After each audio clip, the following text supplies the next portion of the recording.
Baik, selamat sahabat, Bapak Ibu sudah dikasih Tuhan. Saya melihat kita sudah banyak tamu-tamu yang kosong. Saya tidak tahu apakah pengaruh dari pemilihan tadi sehingga banyak tamu-tamu kita yang pulang. Tapi kita berharap bahwa waktu yang kita sudah gunakan ini, waktu yang akan kita gunakan ini dapat kita gunakan dengan sebaik-baiknya. Dan tentunya saya bersyukur boleh menyampaikan pekabaran pada saat ini, dan terima kasih untuk semua partisipasi jemaat di dalam pelaksanaan ibadah saat ini. Saya melihat di depan sudah jam 12:17. Saya tidak tahu apakah ini akan sampai jam 1 atau jam 2. Tetapi yang pasti saya akan gunakan waktu ini dengan sebaik-baiknya. Bapak Ibu Saudara yang dikasih Tuhan, saya ingin menyampaikan satu pekabaran dengan judul Mungkin Bapak Ibu ini adalah istilah yang baru bagi kita sebagian. Tetapi apa arti dari ini sesungguhnya? Kita ingin tahu apa itu atau saya ingin bertanya kepada kita, adakah kita yang tahu apa arti Saya tadi lihat ada.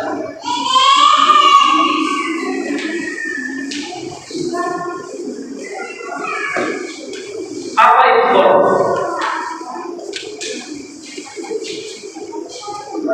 kor memiliki arti bagian tengah.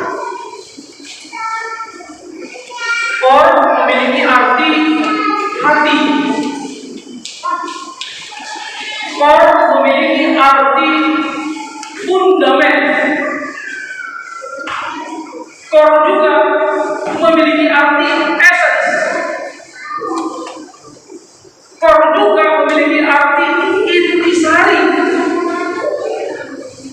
Kalau Bapak Ibu berbicara panjang lebar ngomong ngidul, orang tanya apa intisarinya. Kor juga memiliki arti base. Kor memiliki arti bagian tengah. Tadi sudah.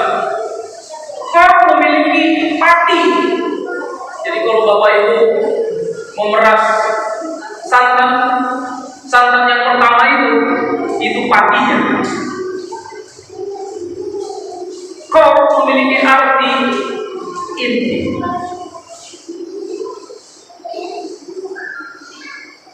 Kalau saya tunjukkan ini, Bapak Ibu pasti pernah lihat logo ini.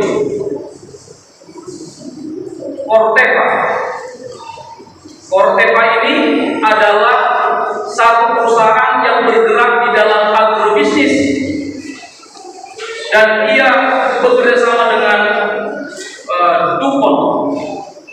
Dia bergerak di dalam agrobisnis, menciptakan pestisida dan juga menciptakan bibit-bibit unggul.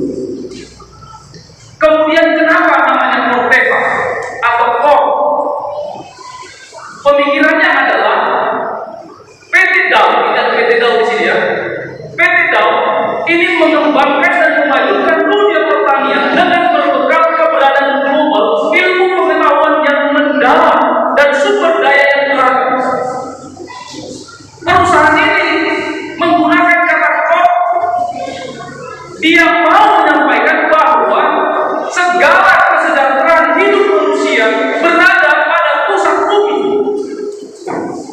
Bagaimana boleh meningkatkan kesejahteraan manusia dengan memanfaatkan apa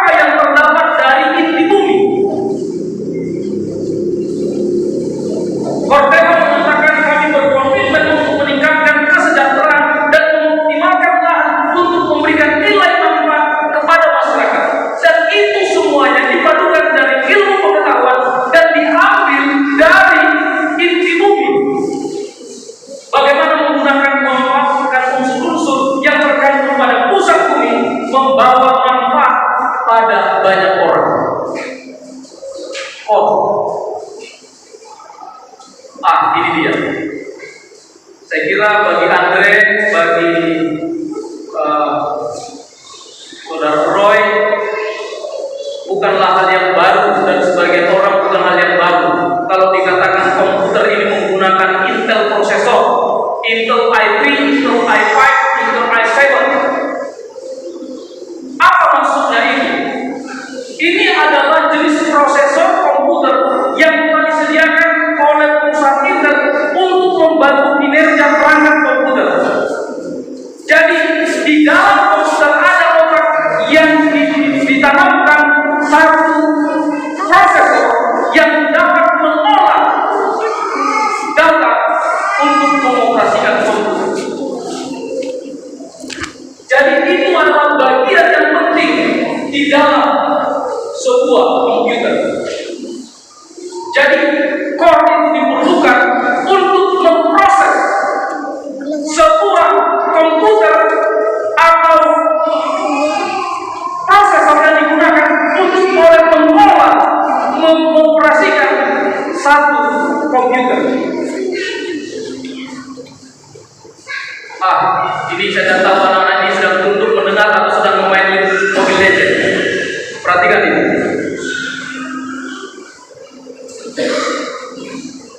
Ada istilah bagi orang yang suka main game, namanya Mobile Legends. Saya juga mendengar saja dan pernah mainkan. Ada istilah yang lain yang digunakan, ada core juga. Istilah core bagi orang gamer, khususnya para penggemar dari penghobi Mobile Legends ini, dikenal dengan MOBA, yaitu multiplayer online battle arena. Jadi kadang-kadang mereka bermain, saya juga tidak tahu, kita tidur teman, ya geser kan, saya tidak ngerti juga gimana caranya bisa bermain. Ya kau kanan, kiri, begitu ya. Ini orang yang suka main Mobile Legends, begitu kan? Bisa memainkan sebuah game, tetapi yang dimainkan oleh dua orang yang berbeda dengan menggunakan lebih daripada satu device. Artinya dia gunakan handphone dari sana, dia gini, dia geser, ini dia bisa bersuara, gitu kan? Oleh bekerja sama ya, multiplayer, berbagai macam. Kemudian dikatakan ada istilah core. Saya tidak tahu apakah kalian mengerti istilah core yang suka main Mobile Legends. Di dalam istilah Mobile Legends ini ada dibilang istilah core. Memang di dalam kamus besar bahasa Inggris, core itu adalah dikenal dengan bagian terpenting, sentral dari sebuah benda, kegiatan atau yang lainnya. Core adalah sebuah bagian yang sentral yang seringkali merupakan bagian dasar yang biasanya berbeda dari bagian yang membungkus karena perbedaan sifatnya. Core dalam Mobile Legends atau dalam game Mobile Legends artinya adalah hero atau yang memiliki inti, yang memiliki kemampuan yang paling kuat. Saya juga memang tidak pernah main Mobile Legends, tapi ada istilah di dalam Mobile Legends ini, game ini, ada namanya core. Itu adalah hero-nya, itu adalah pahlawan yang paling kuat, itu adalah orang atau tokoh yang memiliki kemampuan yang paling kuat. Jadi kalau dikatakan core, siapa core-nya? Mungkin ada permainan yang mana core-nya itu ada hero-nya. Siapa yang paling kuat? Saya tidak tahu apakah mereka familiar dengan istilah ini, tapi saya juga tahu istilah ini dengan membaca sebuah artikel. Jadi core itu adalah hero yang memiliki kemampuan yang paling kuat. Jadi itu dipakai istilah core. Ini saya sering lihat dipakai Bapak Simorangkir, ada di bajunya, badan usaha milik negara.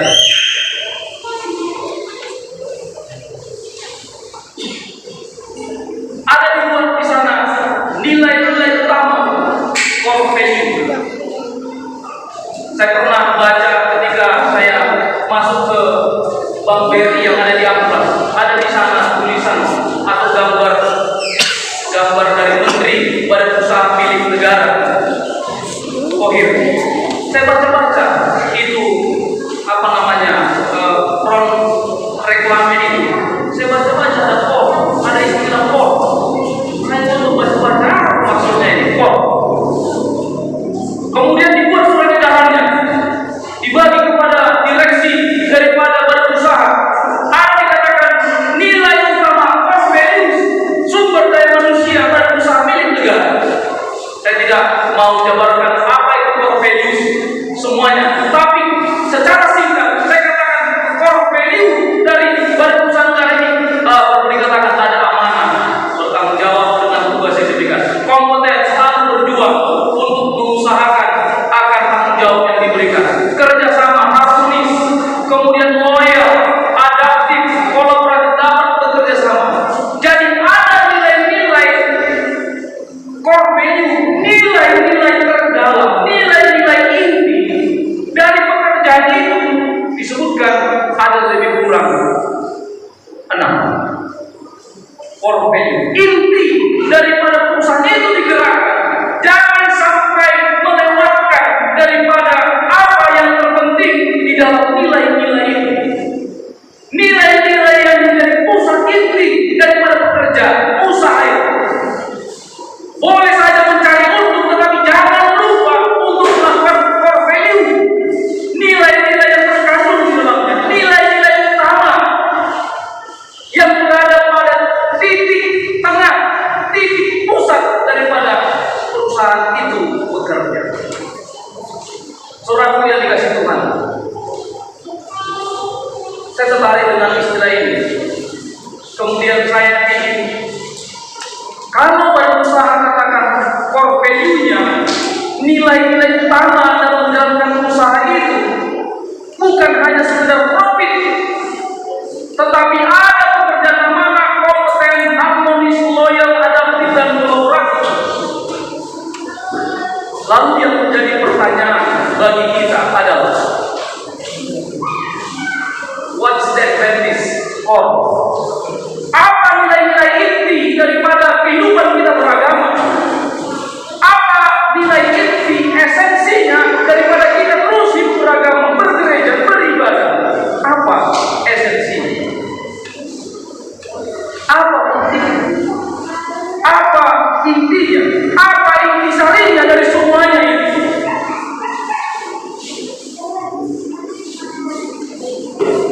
Kita memiliki banyak pengajaran. Dulu 27, sekarang 28. Mudah-mudahan besok tidak tambah lagi 29, 30 dan lain sebagainya. Sebelum orang dibaptis diajarkan, ini menjadi ajaran, ini menjadi doktrin, ini menjadi pokok-pokok yang kamu harus pedomani, mengerti, memahami. Apa yang diajarkan Alkitab, ada 28 doktrin, dogma ajaran gereja, penting sekali. Kita menjadi anggota gereja Masyarakat Hari Ke-7 karena kita juga mengimani akan ajaran-ajaran dasar daripada gereja. Ada 28 doktrin, dogma gereja, dan kita pelajari terus-menerus. Itu adalah sesuatu yang penting. Itu namanya fundament yang menjadi dasar. Namun apakah yang menjadi value lagi bagi kita? Kita percaya bahwa Yesus mati untuk kita. Yesus telah mati mengorbankan anaknya yang tunggal, kemudian supaya setiap orang yang percaya kepadanya tidak binasa, melainkan beroleh hidup yang kekal. Itu kita imani. Sering sekali kita juga mengimani hidup menderita. Kita menderita karena iman yang kita miliki. Kita kadang-kadang menderita di kumpulan kita. Kita menderita mungkin di sekolah. Kita menderita mungkin di dunia pekerjaan. Mungkin gaji nggak naik gara-gara tidak ke gereja karena iman yang kita miliki. Boleh saja kedudukan tidak naik-naik, gaji tidak naik-naik. Kemudian karena apa? Karena iman yang kita miliki. Boleh saja tidak naik pangkat karena kita memiliki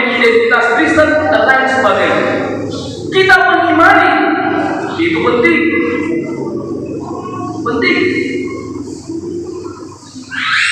Ada orang yang tidak boleh naik pangkatnya, tidak boleh naik jabatannya, tidak boleh memiliki kedudukan sesuatu karena mereka beridentitas dia seorang pengikut Kristus.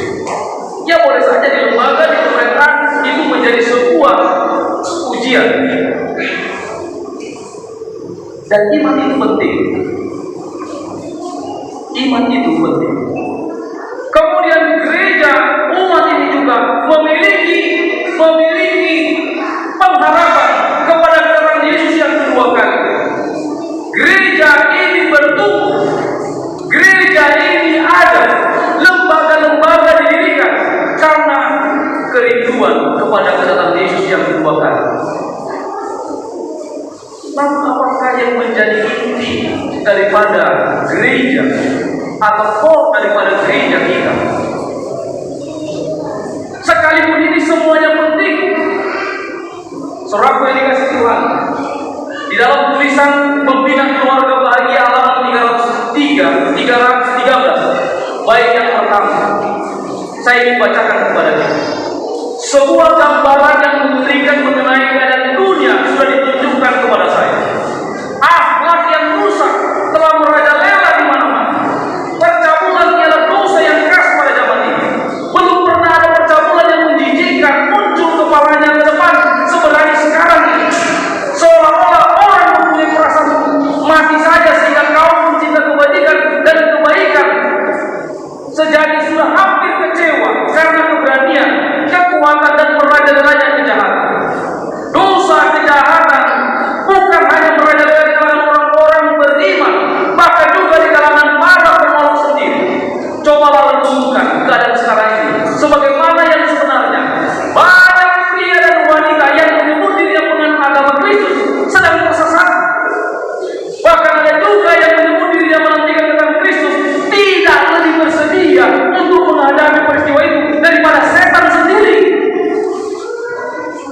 Setan sendiri mempersiapkan dirinya untuk belajar Yesus. Mereka tidak membersihkan diri dari kenajisan. Sudah begitu lama mereka memanjakan hawa nafsu. Hawa nafsu mereka sehingga wajarlah kalau pikiran mereka tidak bersih dan angan-angan hati mereka najis. Sama mustahilnya mengusahakan pikiran mereka supaya menemukan hal-hal yang murni dan suci, seperti menahan aliran air terjun Niagara lalu kembalikan aliran air kembali. Setiap orang Nasrani harus belajar menguasai segala nafsu dan wajib dikendalikan oleh prinsip. Kalau ia tidak melakukan hal yang demikian, ia tidak layak memakai nama Nasrani. Saudaraku, core value, akhlak, karakter. Bagaimana kita yang memiliki doktrin yang benar, iman yang menderita, pengharapan kepada kedatangan Yesus kedua kali, tetapi memiliki core value yang sangat-sangat jauh daripada yang diharapkan. Adakah akhlak karakter itu telah tercermin dan itu menjadi sebuah tujuan yang penting untuk mengalami sebuah perubahan dalam kehidupan kita. Doktrin benar, iman teguh, pengharapan ada, namun memiliki karakter yang tidak terpuji. Ada banyak kejahatan di dunia saat ini, mungkin bukan saja di luar sana, tetapi dalam gereja juga. Ajaran baik, dogma dipegang, namun akhlak sangat kurang. Dalam tulisan Ellen G. White ayat Injil halaman 111 paragraf yang kelima, firman Tuhan berkata, barang siapa yang menghidupkan prinsip agama Alkitab tidak akan didapati lemah dalam kuasa moral di bawah pengaruh Roh Kudus yang memuliakan selera dan kecenderungan menjadi suci dan kudus.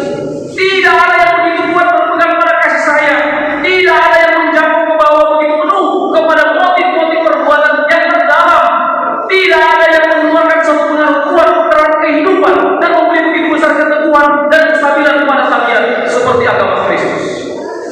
Agama yang menuntut pemiliknya selalu berakal, mengilhami dengan maksud tujuan yang sayang kepada setiap perbuatan. Amin. Sia-sialah kita tidak memiliki core values. Kalaulah kita tidak memiliki akhlak, karakter, kemudian tabiat yang suci. Kita boleh belajar, kita boleh menyampaikan pekabaran, kita boleh memberikan nasihat, kita boleh benar dilihat orang. Tetapi ketika kita tidak menghidupkan core values, akhlak, nilai-nilai moral dan akhlak, sangat disayangkan. Agama itu menuntut pemiliknya selalu ke atas.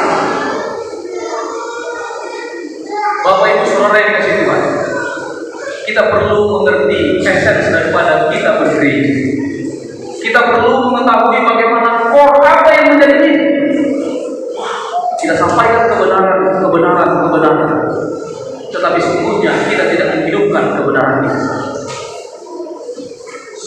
Kita tidak menghidupkan kebenaran. Core value daripada kita beragama adalah membawa hidup kita, menuntun hidup kita untuk semakin dekat ke atas kepada Tuhan. Bapak Ibu Saudara dikasihi Tuhan, dalam buku Ellen G. White halaman 48, paragraf yang pertama, firman Tuhan kata, "Aku datang bukan untuk membawa damai melainkan pedang." Tetapi dengan jelas dapat dimengerti bahwa keduanya sangat selaras. Kabar Injil itu adalah berita damai kekristenan, adalah sebuah sistem yang bila diterima dan diuji akan menyebarkan damai, keselarasan dan kebahagiaan di seluruh bumi. Agama Kristus akan mempersatukan dalam ikatan persaudaraan yang erat semua orang yang menerima pengajaran. Misi Yesus adalah memperdamaikan umat manusia dengan Allah, demikian juga antara sesama manusia. Amin. Core value daripada orang yang beragama adalah membawa kedamaian, membawa persatuan satu dengan yang lain. Sangat disayangkan kalau kita dikatakan orang yang beragama, orang yang suka membaca Alkitab, orang yang memiliki doktrin dogma, tetapi tidak memiliki core value, tidak mempersatukan, tidak memperdamaikan. Mungkin hanya dalam bentuk ajaran, tetapi tidak dilakukan dan dihidupkan di dalam kehidupan. Kita memiliki inti, kita memiliki makna yang dalam di dalam kehidupan kita. Untuk mendapatkan core value, kita harus menghidupkan apa yang kita ajarkan, apa yang kita imani, dan apa yang kita sampaikan kepada orang lain. Bapak Ibu Saudara dikasihi Tuhan, nilai-nilai mulia dari agama yang kita ada, dari iman kepercayaan yang kita imani, adalah bagaimana kita menghidupkan dan mempraktekkan, membangun persatuan di dalam ikatan persaudaraan. Tidak ada perpecahan, tidak ada kelompok, tidak ada grup, tetapi bagaimana mendamaikan satu dengan yang lain, diikat di dalam kasih Kristus. Amin.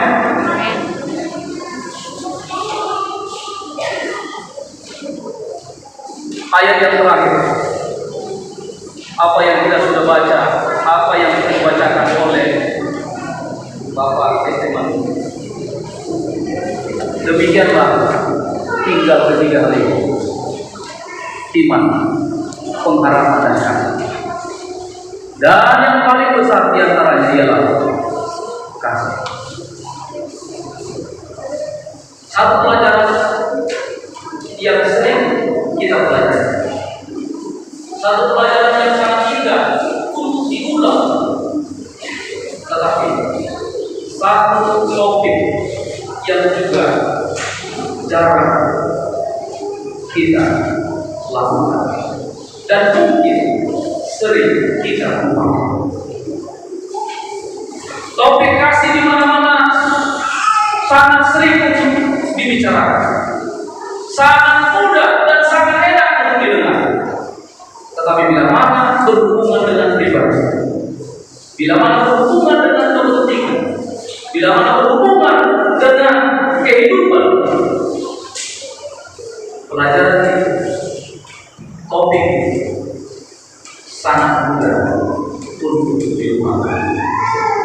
Bapak Ibu sudah dikasih Tuhan, biarlah melalui firman Tuhan kita memiliki core value. Kita memiliki nilai-nilai inti dari kehidupan kita berada untuk menghidupkan karakter yang baik, untuk mempersatukan dan berikan kekuatan pada satu dengan yang lain. Kiranya Tuhan memberkati kita. Amin. Bapa di surga, terima kasih ketika kami sudah menyampaikan firman. Inti, pusat, fokus daripada kehidupan kami beragama adalah bagaimana kami memiliki karakter yang baik, memiliki kerinduan mengarahkan harapan keinginan kami semakin menyerupai kepada Kristus, membawa roh persatuan dan kesatuan di mana kami berada, menghidupkan dari semua apa yang kami telah pelajari, sehingga dengan demikian Tuhan, nilai-nilai inti daripada kebaikan Tuhan, kami memiliki kasih yang dapat mengasihi sama kami dan mengasihi Tuhan dengan segenap hati kami. Bapa di surga, kami datang memohon kepada-Mu, kiranya kami boleh mendapatkan apa yang kami dengar pada saat ini, untuk kami hidupkan, kami praktekkan dalam kehidupan kami, sehingga kami boleh berkenan kehadapan-Mu dan juga berkenan bagi sesama kami. Bapa di surga, kami datang memohon kepada-Mu, biarlah firman Tuhan ini akan dapat menjadi kehidupan yang baru dalam kehidupan kami, sehingga kami layak untuk bertemu dengan-Mu. Bapa di surga, kami datang memohon kepada-Mu pada saat ini, Tuhan kiranya mencurahkan berkat-Mu atas masing-masing kami. Sebelum kami pulang dari tempat ini, Tuhan kiranya memberkati dan melindungi kami. Tuhan kiranya menyinarkan wajah-Nya kepada-Mu dan memberikan Engkau sukacita. Tuhan kiranya menghadapkan wajah-Nya kepada-Mu dan memberikan Engkau damai sejahtera. Terima kasih Bapa. Dengar sempurnakanlah doa kami, karena kami datang kepada-Mu di dalam nama Yesus, Tuhan dan Juru Selamat kami. Amin.